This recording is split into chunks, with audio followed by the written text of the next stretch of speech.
You know when you finish a game and you just want to scream about how much you enjoyed it to anyone that will listen? This is a video of me doing precisely that with a game called 1000 Times Resist. And yes, the devs clarified that the X in the name stands for times. I promise I'm not butchering the name here.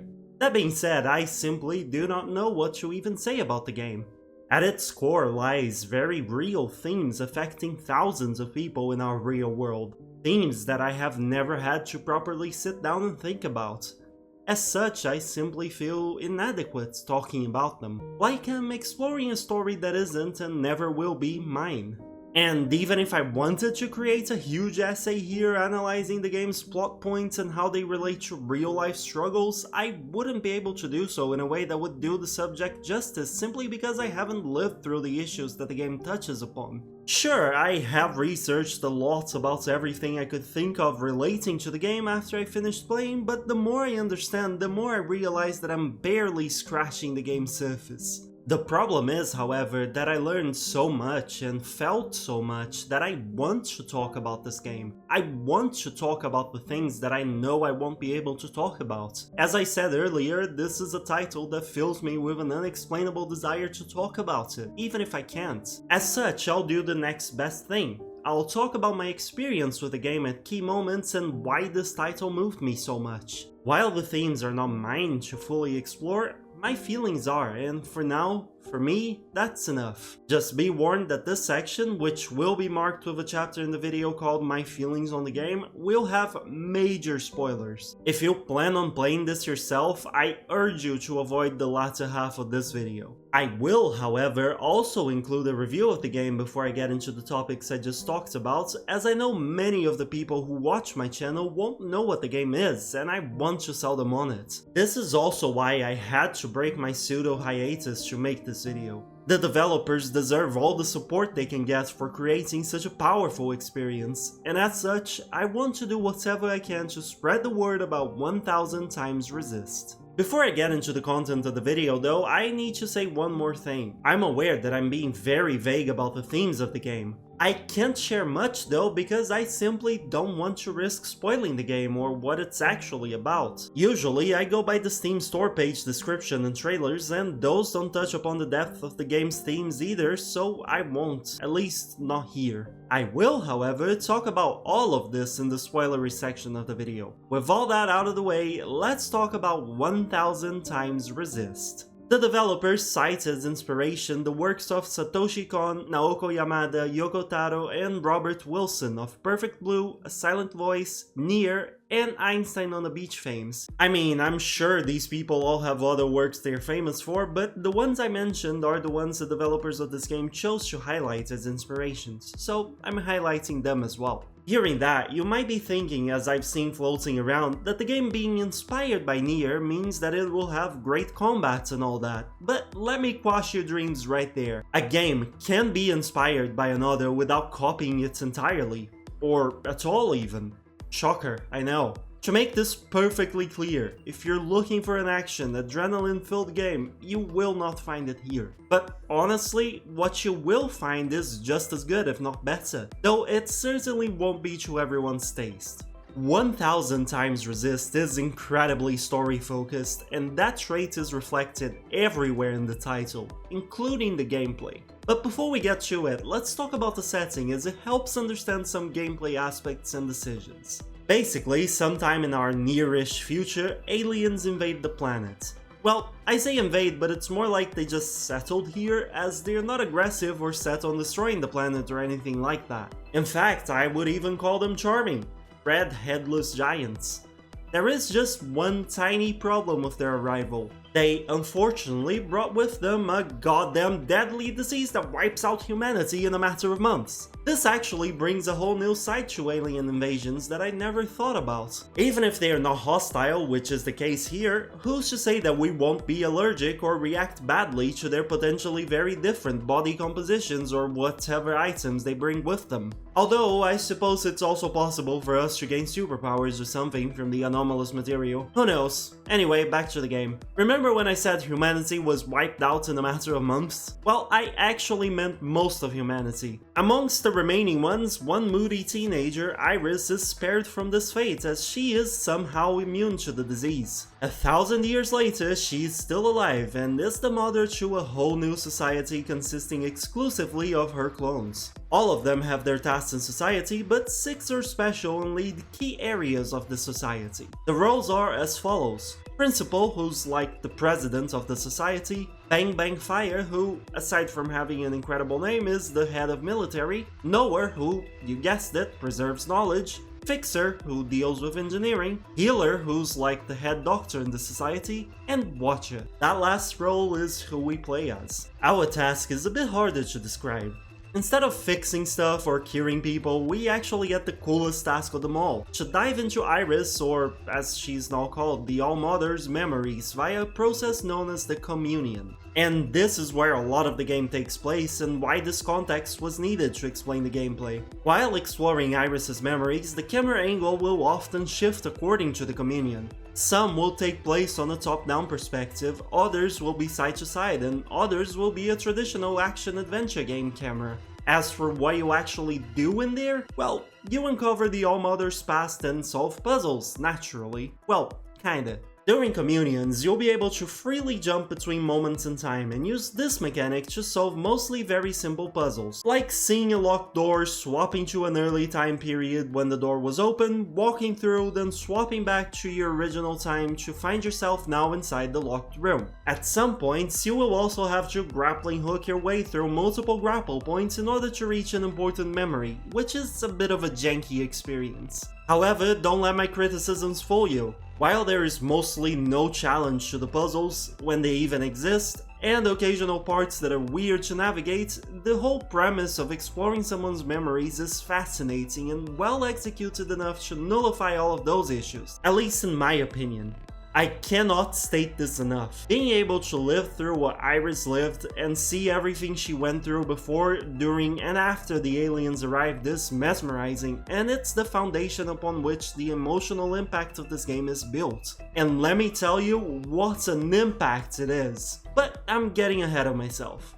In between communions, you will be able to explore the living quarters of the Clone Society, the Orchard. This is unfortunately not a good experience. The place is very confusing to navigate until you get the hang of it, and there's no map to guide you. All the developers gave us was a waypoint/compass system at the top, which is also very confusing to use. It took me some 2 to 3 communions before I figured out that the compass is divided in 3 levels and that icons on any of the 3 lines indicate what floor the person's in. And even then, it can often be hard to see the arrows or find your way to them, even if you can see their direction. And this is extra annoying if you're the type who, like me, enjoys exploring everything a game has to offer or get all the achievements, as there are many clones, or sisters as they are called, that you can talk to between every communion. And yes, this is all you're really gonna do with most of your time in the Orchard.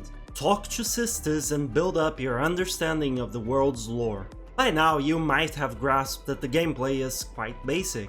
You have nothing to fight and you can't even jump. People online use the terms walking simulator and visual novel to describe this game, which I can definitely understand. But regardless of genres, this game is extremely focused on its narrative, and honestly I'm glad it is, because the story they tell is fantastic. Again, it won't be to everyone's taste, and many aspects might leave you confused or wondering if you're too dumb to understand everything. That certainly was the case for me. But hey, if you're willing to immerse yourself in the tale being told and perhaps look up a story analysis or 2 afterwards if needed, then this is the sort of story that will stay with you for a long time after you finish. If you connect with the themes anyway. Because that's really where this game's story shines. Its themes. When looked at in a vacuum, the presentation can be confusing and the story may not be comparable to the story-based heavy-hitting games out there. But this story isn't meant to be observed in a vacuum. It relates to very real themes that have affected hundreds of thousands of people in our real life, and deals with real psychological phenomena that I simply can't delve into in this review because of spoilers. That's why I found this experience fantastic. Its story and the whole package really develop these themes and explore their possible conclusions, as well as the feelings of those dealing with said themes in a very unique and touching way. If you're still not convinced, let me say this. The game starts off with you killing the All-Mother before giving you a flashback with how you got to that point. In your first ever communion, you get one of your sisters, Fixer, telling you that everyone's being lied to and that Iris is not who she claims to be. And from there, the game only gets more insane in the best possible sense of the word. A review based on the developer's Steam descriptions of the game really can't do the game justice because there is a lot not being said there, so you're just gonna have to trust me that it's good. But it's not just the story that shines, the presentation does too. There is voice acting for all of the dialogue in the game, which is an incredible feat for the developer's very first release. And the voice acting is actually good, which makes it all even better. You stole our immunity. You condemned us to this life. Why do you get to choose who lives and who dies? There is, however, no lip syncing, but hey, can't have it all, right? To add on to that, the soundtrack is really well chosen and crafted to suit the game's very needs, making it a hauntingly beautiful experience. The visuals are also really well done, breathtaking at times, mesmerizing at others, and incredibly depressing whenever the situation calls for it. The entire audio-visual package of the game serves only to elevate the experience, which I love. Well, almost the entire audio-visual package. The models and animations can feel stiff, but it absolutely did not harm my enjoyment of the game. So if you hadn't heard of 1000 Times Resist before, now you have. Do yourself a favor and check the game out, but with the understanding that this is a story first and foremost with very basic walking simulator-esque gameplay. If you can't get over that fact, which is totally okay as a lot of people play games for their fun gameplay, then this is not a good fit for you. But if you might be able to, then I urge you to look further into the title as it really is a special one. So special in fact that it absolutely moved me in ways that I was not expecting in the slightest. If it's not yet clear, here's the warning. The review has ended and I'm about to get into some very spoilery territory, so get out while you still can if you plan on playing the game. This video actually took me over a week to write simply because of this section. I just couldn't, and in many ways still can't, find the proper words to say just how much I learned from this game. Nothing feels good enough to do the game justice. But still, I'll do my very best to at least talk about what I learned and what the game made me realize, especially with its ending. I think the first step here is to stop with the secrecy. This is a spoilery section after all, so there's no point to me hiding the themes of the game anymore. There are many themes, but the one that most caught my eye was generational trauma. 1000 Times Resist is one of the most raw, powerful, and expertly delivered explorations of generational trauma that I have ever had the pleasure to see. And it's a bittersweet pleasure, really. It's good in the sense that it's extremely effective at showing the player just how much entire future generations can be affected by one generation's pain, but it's also bad in the sense that it's perhaps too effective. It's not good to see the suffering the characters go through, especially when you consider that a lot of said suffering is also part of many real lives. But the reason for the generational trauma in 1000 Times Resist takes everything one step further. It all stems from the 2014 and 2019 Hong Kong protests. Hell, I don't even know if it's right to say that, or if it perhaps started even earlier, whenever the reasons for the protests started building up in people's hearts. If you lack the context, here it is. Iris's parents were from Hong Kong and they were involved in the protests. In fact, that's how they met, with her father bleeding from being attacked by the police, eyes affected by tear gas. Despite eventually having to leave Hong Kong for Canada, the duo never really stopped longing for the country they had to leave behind. And I mean, how could they? Throughout the course of the game, we see different eras per se. We see Iris' story, we see Watcher's story under the All-Mother, we see Blue's story under the Provisional Government, hell, we even see Iris' parents' stories. But no matter the era, they all follow a similar cycle, and parallels are always drawn to those fateful events back in the 2010s. Sometimes it's subtle, but sometimes it hits you with the force of a derailed train. Like when you're running away after bombing the play as Blue, and the different time periods are all getting mixed with one another, including flashbacks to Hong Kong protests. Whether subtle or not, it's fascinating to see the developers convey how the pain from such a major event can last through generations, past even 1,000 years. After I was done with 1000 Times Resist, I went digging for information on all the game's themes because I felt curious, but most of all, ashamed that I just didn't know enough about anything the game talked about. I even asked my therapist what he knew about generational trauma. He explained that sometimes a family, a generation's pain is too big, and their children, grandchildren, and so on all feel the effects of it. But then, when explaining where such a powerful pain might come from, he mentioned that possible causes are traumas or unresolved matters. And for all I researched about Hong Kong about generational trauma, I kept finding myself back in 1000 Times Resist because traumas and unresolved matters are really well portrayed there. In one communion, we see Iris's mom, Clara, talking to Iris's dad. Mom says that she sometimes wonders what the protests were all about, saying that all they did was bring fists down harder and faster. Now, according to Clara's own mom, her friends were dissenters. Her words. And the police would knock on Clara's door daily looking for her. Clara fought in the protests and Dad was beaten up by the police at least twice. Despite all that, the protests still didn't manage to cause the change they wanted, help needed even. And then the duo had to leave Hong Kong shortly afterwards. So much suffering, trauma, pain, and everything is still unresolved, as seen even by Clara's own doubts when talking to Dad in the scene I mentioned. As an aside here, in this scene the dad actually gives a really good response to the mom, saying that even if they didn't accomplish all they wanted, they resisted fiercely, and that now nobody can say they were complacent. They made themselves heard by the rest of the world. And looking back to the internet in 2019, yeah, that's accurate. I don't know, this was a really nice perspective that stuck with me. Fighting for what you believe in is never an action done in vain, for better or worse. But anyway, back to the generational pain. The trauma, the unresolved matters, the pain from it all was strong. So strong that it passed on to Iris. One part of the game that really caught my eye in that front was what I believe is the final tape that the dad leaves for Iris.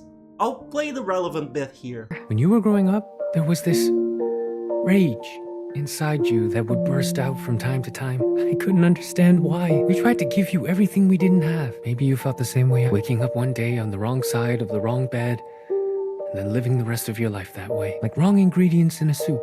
Smells right, looks right, but in the stomach, it's bitter. Wimui, I thought I could give you a life without such bitterness. Isn't this just the way? I promised myself I would die in Hong Kong. And isn't he spelling it out for us?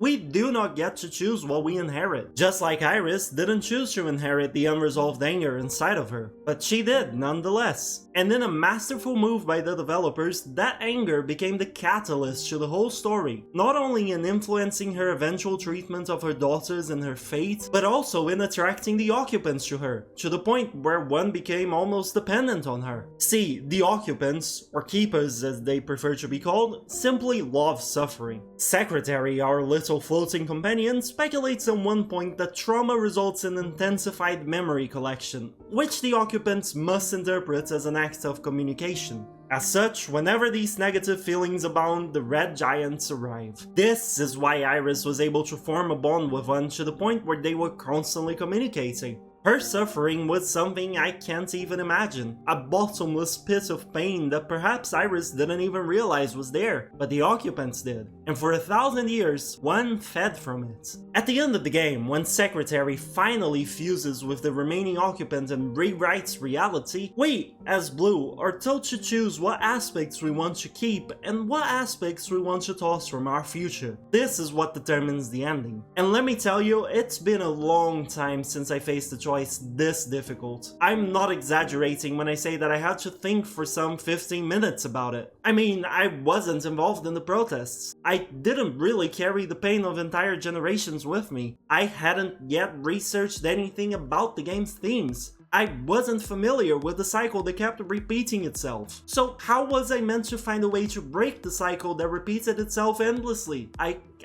couldn't. And after those 15 minutes of thought, I didn't. Shortly before you're given the choice, Secretary initiates a mass communion with all living sisters, showing them the whole truth, from Iris's parents all the way down to Blue, everything we experienced. With that context in mind, I figured I didn't have to get rid of anyone because, well, they would understand where we were coming from, right? Why our characters murder the Allmother, bomb the provisional government, everything, despite how wrong it may have been, as shown by how our allies, for example, disapproved of the bombing. So with that logic in mind, I proudly walked up to Secretary and said, "Hey buddy, I want to keep everything as it is right now. Everyone has new knowledge, people are gonna understand." Well, that choice got me killed in less than 2 minutes. Turns out, one person wasn't happy with how we handled things and ended us. On a second attempt, I got rid of that one person, but still ended up dead when the Reds, which were the police and the provisional government, executed me for, you know, the bombing and murders and all that. Despite knowing the whole truth, they stuck to what they knew, which was their law. I was only given a proper ending when I got rid of the Reds, as well as that one other person. And that's when I realized how naive I am for thinking that the conflict can be ended with just spreading the correct knowledge to everyone. I spent 15 minutes trying to come up with a solution, and it's perhaps the only solution that wouldn't work. That was the moment that made me really want to look into everything the game talks about. And even after doing so, there's still a lot I don't understand and can likely never understand. The true endings to the game didn't do much for me, but this sequence of having to choose them absolutely did. Honestly, props to the devs. And for a fun fact, one of the first things I tried after getting the first true ending was to get rid of Iris's parents. Just them. I figured, hey, if they represent the generational trauma, getting rid of them might rid Iris of her pain, thus ridding the world of its current conflict. Again, perhaps it was naive of me to think that, because upon trying it out, nothing changed. I'll let you decide what to make of that outcome. One more major point I want to mention that moved me in the game will require me getting a bit more personal. My girlfriend is Chinese. A bit like Iris, she was born in a different country after her parents had to leave their country, though in different circumstances. When I told her about this game, she was incredibly interested in it and made it a point to watch me play as much as she could, and it was actually a really nice bonding experience. She understood a lot of what was said in Cantonese, I believe, as that is her language. But not only that, she also recognized many patterns from the game's family in her own family, and in turn taught me about them. At one point, after Iris left her house to go with the 50, her parents started recording videos to send her. In one scene, the mom is telling the dad to say a lot of things to Iris, like to not go to bed with wet hair, make sure she knows they suffered, and that she's immune and thus there's no excuse to not come back. In another scene, Clara is shown still cleaning Iris's room, believing she'll come back and still be unable to clean after herself. She even tells dad to video her and say that when they're dead she better clean up nicely, to which he replies asking why she can't do it herself and for how long she'll stay mad. Clara says she's not mad, but rather that she has nothing to say to Iris, which is clearly a lie given that she told the dad to video her. Seeing all this, my girlfriend volunteered the information that her mom is just like that too, constantly reminding her to do basic things with the belief that she's unable to remember them or do them by herself. And when my girlfriend's traveling, these reminders come from other people in the family, as her mom asks them to talk to my girlfriend for similar reasons as the one cited by Clara. To me, it just seems like a really harsh way to love. I asked why this happens, if she's okay with it, and the answer I got was that it's just how their family dynamics work. And in fact, Clara faced the same with her own mom. We see some of that dynamic too, and she's somewhat berating Clara for leaving Hong Kong. This is all to say that a lot of the family dynamics in the game were something that my girlfriend recognized from her own family and told me about, positive and negative. I can't speak for all Asian families obviously, but hers was similar to Iris's family in a lot of aspects. While I didn't expect this result when I started playing 1000 times Resist, I came out of it with a deeper understanding of my girlfriend's culture and upbringing from the many stories she shared after seeing the events in the game, which I really appreciate. It's perhaps honestly the greatest gift this game has given me. But anyway, look, there's a lot more I could talk about here. There's plenty to analyze, such as the fact that the main symptom for the disease brought by the occupants is teary eyes, associating it to perhaps tear gas. However, a lot of this isn't my story to tell, and even if it was, I am simply not smart enough to actually talk about it all in a way that does the game justice, or does the story justice, which is why I focused on what I learned and how the game made me feel. The game won't be for everyone, mostly due to its gameplay, but if that's not a deterrent to you, and if any of what you saw here interests you, you should go buy the game and support the developers. This is my favorite game so far this year due to how much it made me feel of everything, really. If by any chance any of this game's developers is watching this, I want to extend my most sincere congratulations. You've really built a work of art here. I just hope that you managed to build it precisely how you wanted to and that it helped you express your own pain, like I'm sure it will help others who play it. For my part, all I have to say is thank you for teaching me more about these very real themes and for giving me an incredible chance to learn more about my girlfriend's upbringing in Kocha. And for the audience, if you've played 1000 times Resist, what did you think? What did you feel? Did you feel a connection to the themes? I would love to hear from you. And with that, I'll close my video here. This was a hard one to write. In fact, even now, I'm finishing up the script a week after starting it without knowing if I'll actually even publish it. It's a weird feeling, really, badly wanting to talk about something but feeling like you're just too inadequate to do so. Like you're gonna say something wrong because of how much you have yet to learn. But just as strong as this feeling of inadequacy is the feeling that I need to tell everyone about this game. So here we are. Thank you so much for watching, and I'll see you hopefully in the next video. Bye bye!